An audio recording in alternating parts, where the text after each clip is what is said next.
ایک پرانے اور بسیدہ مکان میں ایک غریب مزدور رہتا تھا۔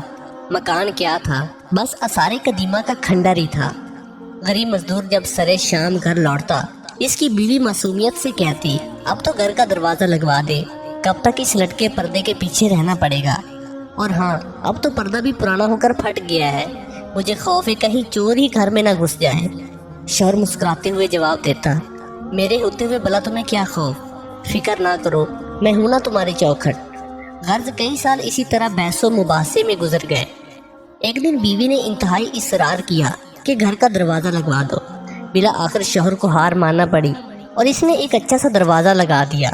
اب بیوی کا خوف کم ہوا اور شوہر کے مزدوری پر جانے کے بعد گھر میں خود کو محفوظ تصور کرنے لگی۔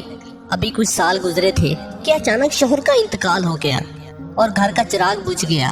عورت گھر کا دروازہ بند کیے پورا دن کمرے میں بیٹھی رہتی۔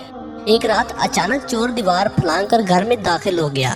اس کے کودنے کی آواز سے عورت کی آنکھ کھل گئی۔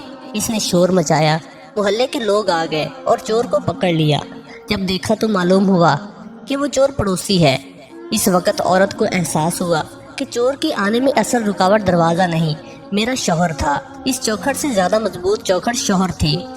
شوہر میں لاکھ عیب ہو، لیکن حقیقت بھی ہے کہ مضبوط چوکھٹ یہی شوہر ہے۔